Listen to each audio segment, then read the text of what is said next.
Ministria e Arsimit dhe Sportit në bashkëpunim me Akademinë e Sigurisë së Ministrisë së Mbrojtjes certifikuan sot 77 oficerë të rinj sigurie, që do të shërbejnë në institucionet e arsimit parauniversitar. Në ceremoninë e zhvilluar me këtë rast ishin të pranishëm Ministri i Arsimit dhe Sportit Ogerta Manastirliu, Ministri i Brendshëm Ervin Hoxha, oficer sigurie, mësues dhe prindër. Përfaqësues të këshillave të prindërve, Ministri i Arsimit dhe Sportit Ogerta Manastirliu tha se këta oficerë do të shërbejnë në institucionet arsimore duke garantuar më shumë siguri për nxënësit. Roli i oficerëve të sigurisë në shkolla është një prej roleve më të rëndësishëm sot. Duhet që edhe më shumë të rrisin vigjilencën, duke fuqizuar instrumentat e sigurisë në shkollë, duke garantuar mirëqenien e fëmijëve tanë. Roli i oficerëve të sigurisë sa vjen dhe shtohet dhe bëhet edhe më i rëndësishëm. Dhe rëndësi të madhe ka edhe fuqizimi dhe formimi i oficerëve të sigurisë. Ndaj për ne, bashkëpunimi me Akademinë e Sigurisë, me Ministrinë e Brendshme, është shumë i rëndësishëm.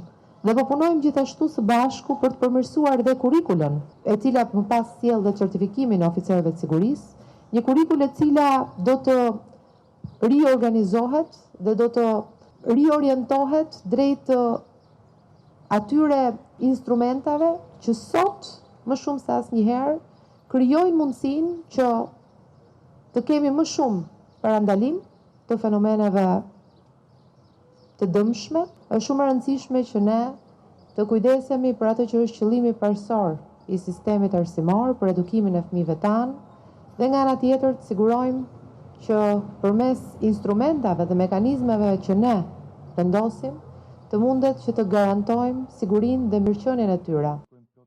Duke përshëndetur 77 oficerët e rinj të certifikuar nga Akademia e Sigurisë, Ministri i Brendshëm Ervin Hoxha tha se u hodh një hap i rëndësishëm me certifikimin e oficerëve të rinj të sigurisë. Me paketën Siguria në shkolla po ndërtojmë një sistem ku arsimi cilësor dhe siguria ecin bashkë çdo ditë në çdo shkollë të Shqipërisë. Këta oficerë nuk janë thjesht një prani, por pika e parë e reagimit gjithmonë pranë nxënësve, mësuesve dhe prindërve.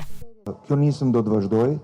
Dhe ne përtej masës administrative, përtej angazhimit politik, do të jemi dhe në vazhdim dhe në vijim për të ndjekur edhe rritjen e pagës së këtyre oficerëve të sigurisë për të përmbushur misionin e sigurisë në shkolla. Një nga projektet e qeverisë shqiptare është dhe projekti Smart City, të cilin neve kemi dhënë si zotim që do ta nënshkruajmë brenda vitit 2026 dhe zbatimi i tij do të filloj shumë shpejt. Janë përmbushur të gjitha direktivat e qeverisë.